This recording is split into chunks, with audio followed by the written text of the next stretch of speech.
कुछ समय पहले की बात है। एक सुंदर और शांत गांव था। नाम था नारायणगढ़। वहां की पाठशाला बहुत मशहूर थी क्योंकि वहां पढ़ने वाले बच्चे बड़े होनहार और खुशमिजाज थे। हर कक्षा में हंसी की गूंज सुनाई देती थी और बच्चे गृह कार्यों को खेल खेल में करते थे। पर समय बदला। धीरे धीरे पाठशाला का माहौल बदलने लगा। बच्चों के चेहरे से मुस्कान गायब हो गई। वे चुपचाप बैठने लगे, गृह कार्य करने में बहाने बनाने लगे और रातों को डरावने सपने देखने लगे। किसी को अंधेरे जंगल दिखते, किसी को ऊंची ऊंची इमारतों से गिरते हुए सपने आते, तो किसी को गुस्से वाले अध्यापक का सामना करना पड़ता।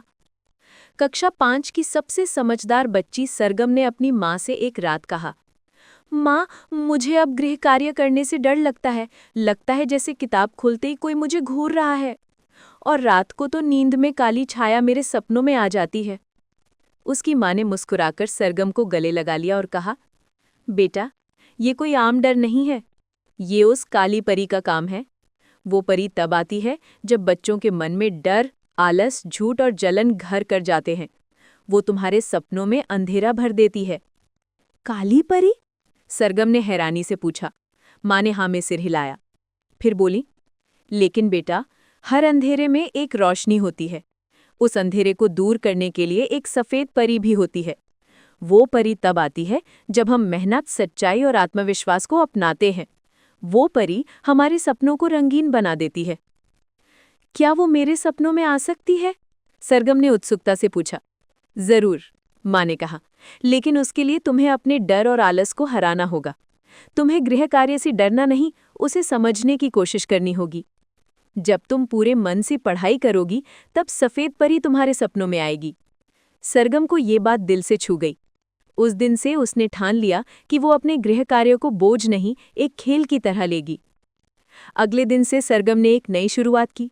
वो समय पर पाठशाला जाती, ध्यान से पढ़ाई करती और शाम को खुद ही गृह कार्य करने बैठ जाती। जब कोई सवाल समझ नहीं आता तो वो अपनी माँ या अध्यापक से पूछने में हिचकिचाती नहीं। उसने अपने दोस्तों की भी मदद करनी शुरू कर दी। एक रात जब सरगम सो रही थी, उसे फिर वही काली छाया दिखाई दी। वो छाया धीरे धीरे पास आई और फुसफुसाई, छोड़ो ये सब पढ़ाई, चलो खेलें, मजे करें, पढ़ना तो बहुत बोरिंग है। सरगम थोड़ी घबरा गई। तभी अचानक आकाश से तेज रोशनी आई। एक सुनहली ध्वनि के साथ एक सुंदर परी प्रकट हुई। उसके सफ़ेद पंख थे, माथे पर चमकता ताज और हाथ में एक सुनहरी छड़ी। वह मुस्कुराई और बोली, सरगम, तुमने मन से मेहनत की है, सच्चाई को अपनाया है। अब मैं तुम्हारे डर को दूर करने आई हूँ। उसने अपनी छड़ी से एक हल्की सी चमक सरगम के चारों ओर फैलाई। काली परी अंधेरे में छटपटाने लगी और देखते ही देखते गायब हो गई। फिर सफ़ेद परी ने सरगम को अपने साथ एक अद्भुत यात्रा पर ले चलने का निमंत्रण दिया। सरगम ने देखा कि वह एक जादुई बगीचे में पहुंच गई है। वहां रंग बिरंगे फूल थे, चहकते पक्षी, बहती नदियां और हंसते हुए बच्चे। हर बच्चा कुछ नया सीख रहा था।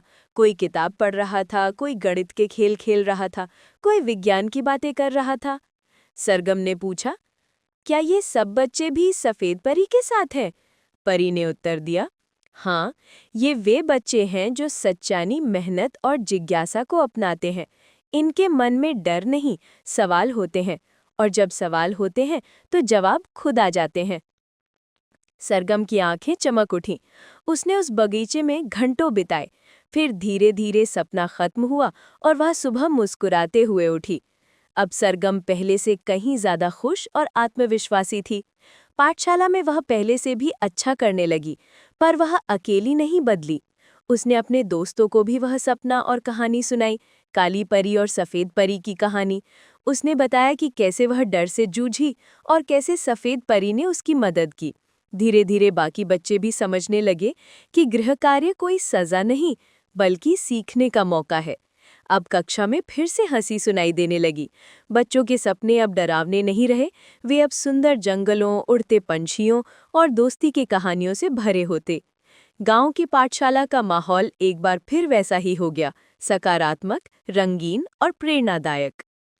सीख: डर, आलस और झूठ हमारे मन के अंधेरे को बुलाते हैं, और तब आती है काली परी जो हमें हमारे ही डर में उलझा देती है। लेकिन जैसे ही हम सच्चाई, मेहनत और आत्मविश्वास को अपनाते हैं, हमारे जीवन में आती है सफ़ेद परी, जो हमारे सपनों को रोशनी और रंगों से भर देती है। गृह कार्य और पढ़ाई कोई बोझ नहीं, बल्कि वह सीढ़ी है जो हमें हमारे सपनों की ऊंचाई तक पहुंचाती है।